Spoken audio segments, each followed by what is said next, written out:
बिस्मिल्लाहिर्रहमानिर्रहीम। Power corridor series की नई वीडियो के साथ शहजाद अनवर फारूकी आपकी खिदमत में हाजिर। और आज हम बात करेंगे सुप्रीम कोर्ट ऑफ पाकिस्तान के आइनी बेंच में जो 13 रुकनी बेंच जस्टिस अमीनुद्दीन खान की सरबराही में मखसूस नशिस्तों के 12 जुलाई वाले फैसले की नज़रसानी कर रहा है, उसकी आज की समात का अहवाल जो है उसको थोड़ा जांचने की कोशिश करते हैं, उसको समझने की कोशिश करते हैं कि उसमें एक्चुअली क्या हुआ। अच्छा, मज़े की बात यह है कि इस सारी तफसील पर आने से पहले मुझे पिछली किसी वीडियो में मैंने कहीं पीछे कह दिया, बाद में कहीं कह दिया कि अगर आप सब्सक्राइब करना चाहें या इसको शेयर और लाइक करना चाहें तो वो मैं हमेशा यही कहता हूँ कि ये इट्स अप टू यू, आपकी मर्ज़ी है। कोई चीज़ अगर आपको समझ आती है कि ज़रूर लोगों तक पहुँचनी चाहिए तो उसको पहुँचना चाहिए, और अगर आप उसको इस काबिल समझते हैं कि उसको नहीं पहुँचना चाहिए तो भले आप उसको शेयर ना करें, it's purely up to you. 13 रुकनी जो बेंच है उसकी अगर आज की कार्रवाई का हम जायज़ा लें तो ये थोड़ा सा हमें टेंडेंसी बताता है कि ये समाअत किस तरफ जाती है। क्योंकि हमारे वो दोस्त जो सुप्रीम कोर्ट को कवर करते हैं वो आज थोड़ा सा खुश मुझे नज़र आ रहे थे, बिलखसूस वो साथी जिनका ख्याल ये था कि अदलिया के ज़रिए इस मुल्क में कोई इनकलाब आ सकता है या अदलिया जो है उसके फ़ैसलों से कोई फ़र्क पड़ सकता है। उनको लगता ये है कि जिस तरह से आज जस्टिस जमाल मंदोखेल ने ये पूछा है कि आपने फ़ैसले पर अमल दरामद किया या नहीं किया, तो उनको लगता ये है कि शायद ये बेंच जो है, और चूंकि उनको ये भी लगता है कि नज़रसानी का स्कोप बड़ा महदूद है, वो ये बात शायद भूल जाते हैं कि इस बेंच की सरबराही जस्टिस अमीनुद्दीन खान कर रहे हैं और उनके साथ इस बेंच में जस्टिस नईम अफगान भी शामिल हैं। और ये दो मुअज़्ज़ज़ जज साहिबान जो हैं ये अपने 12 जुलाई के फैसले में ही लिख चुके हैं कि इन फैसलों की कोई हैसियत नहीं है, ये गैर आईनी फैसले हैं और इन पर हुकूमत पाकिस्तान या रियासत पाकिस्तान के किसी इदारे का अमल दरामद करना ज़रूरी नहीं है। अच्छा, मेरे ख्याल में इसके बाद तो बात वाज़े हो जानी चाहिए कि अगर वो लोग ये समझते हैं कि ऐसा कोई फैसला, बेशक वो 8 के 800 जजेस उसका इस किस्म का फैसला दे दें कि पीटीआई को सीटें दे दें या ना दे दें, तो उन दो जजेस को क्या फ़र्क पड़ता है जो ये समझते हैं कि इस तरह का कोई फैसला जो है उसकी कोई आईनी हैसियत ही नहीं है।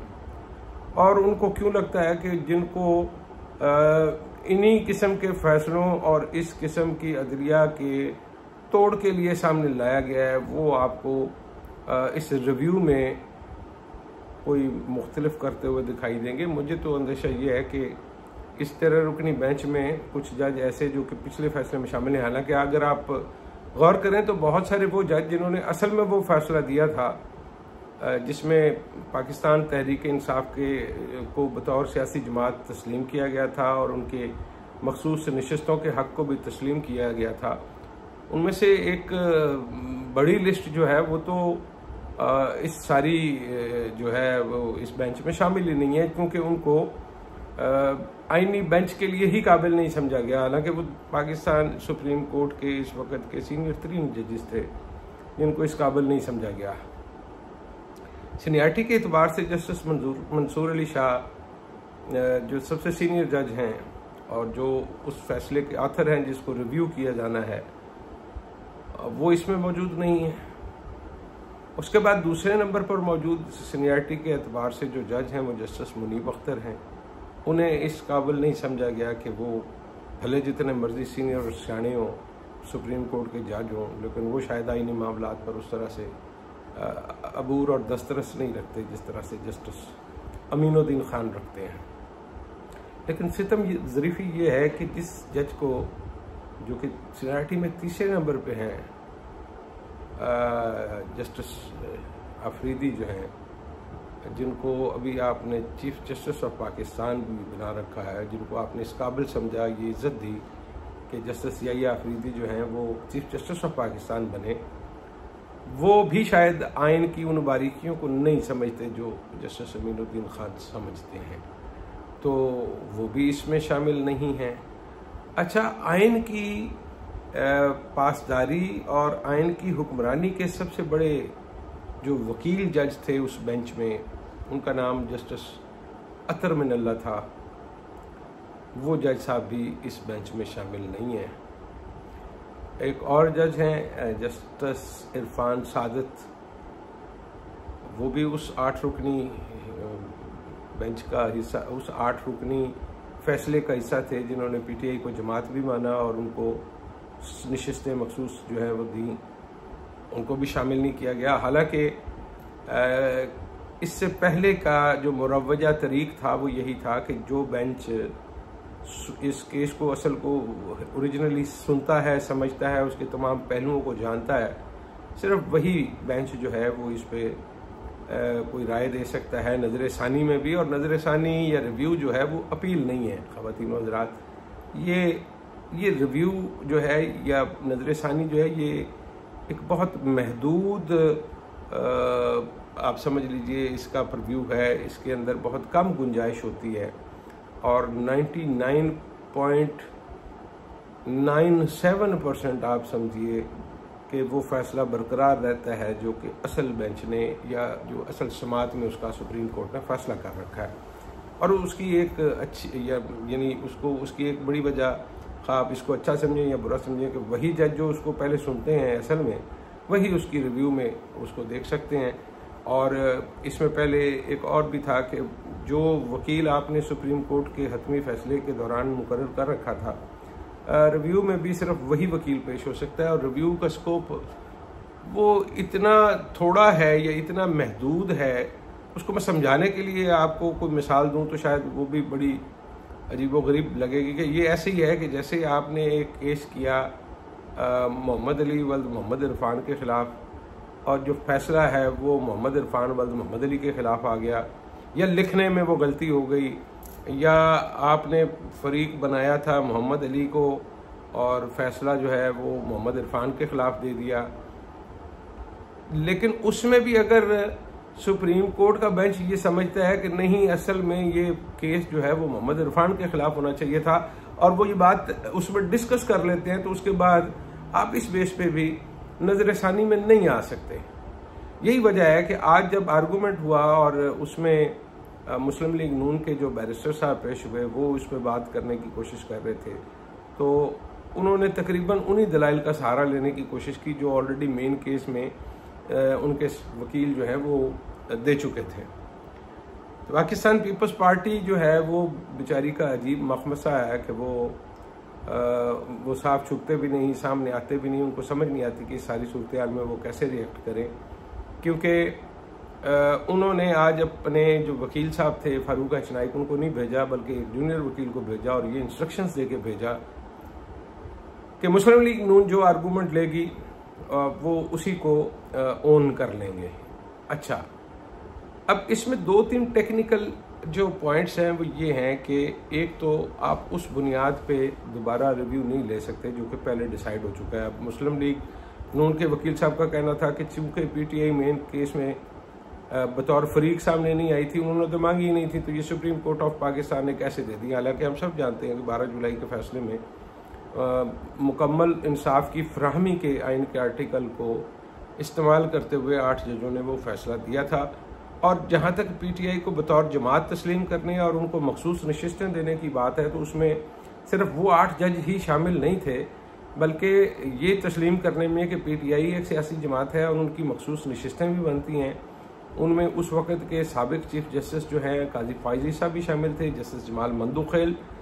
जो कि उस 8 का हिस्सा नहीं थे वो भी शामिल थे। उसमें जस्टिस याहिया अफरीदी भी शामिल थे जो मानते थे कि पीटीआई एक जमात है और उनको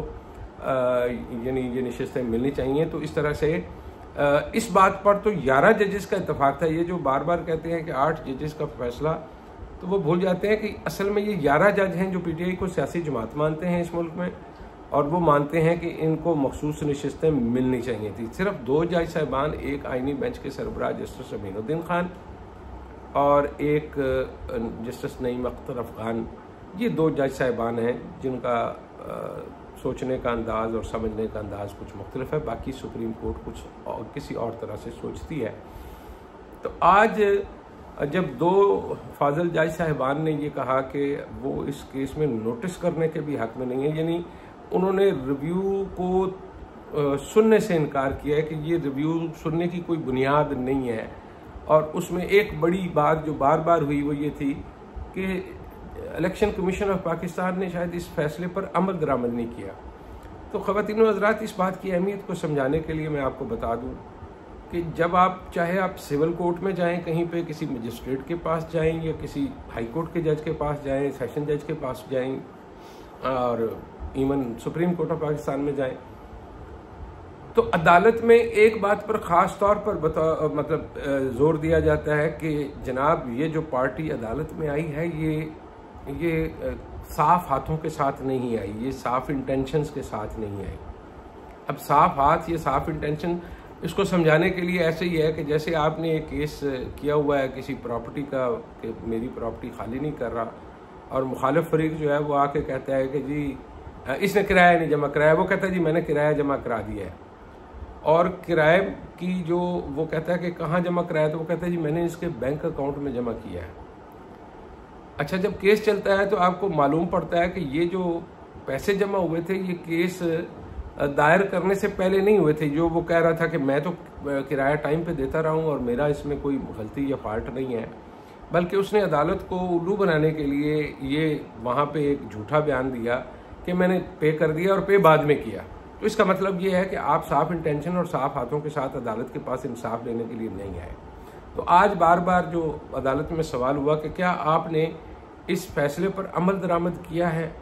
और सुप्रीम कोर्ट ऑफ पाकिस्तान तो सबसे बड़ी अदालत है, अब उसके बाद तो अल्लाह मियां ही है, उसके फैसलों को नहीं मानते लोग, तो फिर सुप्रीम कोर्ट ऑफ पाकिस्तान के फैसलों को इतनी आसानी से लोग कैसे मानेंगे। तो बदकिस्मती से इसके जवाब में टाल मटोल से काम लिया जाता रहा। गालिबन उनके पास कोई ऐसी बात थी नहीं जो वो कर पाते और जिसको बुनियाद बनाकर इस समात को आगे बढ़ाया जाता। लेकिन जस्टिस अमीनुद्दीन जो कि एक आला दिमाग हैं कानूनी फ्रेटर्निटी का, मुझे उनके हवाले से हमारे एक दोस्त कराची से सीनियर एडवोकेट हैं अमजद बुखारी साहब, वो कुछ बातें उन्होंने की हैं, लेकिन बहरहाल उनका यहाँ जिक्र करने का महल नहीं है। लेकिन उनके ख्याल में आइनी मामलात के हवाले से जस्टिस अमीनुद्दीन खान का इल्म जो है वो इतना ही है जितना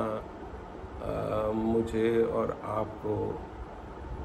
ब्रिटनी स्पीयर्स की ज़ाती ज़िंदगी के बारे में है। बहरहाल पता नहीं अब ये मिसाल देना मुनासिब है ये नहीं है, मैं माफ़ी चाहता हूँ अगर किसी को समझ आए या ना आए। तो अब ये कल तक के लिए समात मुलतवी हुई है और किसी तरह से कोशिश ये की जाएगी इसके तहत के जो कुछ सीटें मखसूस हैं वो पाकिस्तान मुस्लिम लीग नून को और पीपल्स पार्टी को मिल जाएं, ताकि ईवान को चलाने और कानून साजी के लिए जिस तरह 26वीं आईनी तरमीम के मौके पर वो एक ज़ोर ज़बरदस्ती और धौंस का जो माहौल था और खौफजदा किया हुआ था पूरी पार्लियामेंट को, उस तरह का कोई माहौल ना बनाना पड़े और चीज़ें आसानी से मूव हो जाएं। तो ये सारी अहमियत जो है ये बिलाशुबा मैं समझता हूँ कि उस वक़्त के जो सीनियर प्यूनी जज थे जस्टिस मंसूर अली शाह वो इसका इदराक रखते थे, और बिलाशुबा उन्होंने इसीलिए इस हवाले से बहुत सारी चीज़ें जो है वो कानूनी दायरेकार को अपनी काबिलियत का इस्तेमाल करते हुए बेहतरीन तरीके से एक्सप्लोर भी किया। तो उसी का नतीजा है कि आज तक हम इस कानूनी मखमसे में फंसे हुए हैं। बहुत सारे लोग कहेंगे कि शायद ये एक बुरी बात है। तो अब जाहिर है कि वो सुप्रीम कोर्ट है, वो जो भी फैसला करें, और 8 जज जो हैं, बल्कि 11 जज अगर पीटीआई को पार्टी मानते हैं तो मैं और कौन आप कौन होते हैं ना मानने वाले। और अगर वो कहते हैं कि इनकी नशिस्तें बनती हैं, उनकी तादाद में उनका आपस में इख्तलाफ है, तो ये भी सुप्रीम कोर्ट है। तो इलेक्शन कमीशन ऑफ पाकिस्तान वो कहता है जी मैं अपील में आ गया हूँ और मुझे आपका ये फैसला मंजूर नहीं है। आप कौन हो? आपको तो ना सीट मिलनी है ना आपसे छीनी जा रही है। पूरा मतलब आप कौन हो? समझ रहे हैं ना मेरी बात? आप बेगानी शादी में अब्दुल्ला दीवाना आप अपील में आ गए हैं, लेकिन वो आ सकते हैं भाई, वो जाहिर है चूँकि इलेक्शन कमीशन ऑफ पाकिस्तान ने इतने शानदार इंतज़ामात के तहत ये बड़ा इलेक्शन करवाया था जिसके नतीजे में पूरी कौम एक अजाब में मुब्तला है, और ये इस अजाब में मुब्तला रहेगी जब तक कि इस कौम के बड़े जो हैं वो हमें इस अजाब से निकालने पर आमादा नहीं हो जाते। अल्लाह ताला पाकिस्तान और हम सब पर रहम करे, हमारे लिए आसानियाँ पैदा करे। वो मुझे उसके आसार नज़र नहीं आते, क्योंकि अल्लाह ताला भी क्या करे अगर लोग एक दूसरे को आसानी देने पर आमादा नहीं है। अपना बहुत सारा ख्याल रखिएगा। मिलते हैं नई वीडियो में। अल्लाह निगहबान।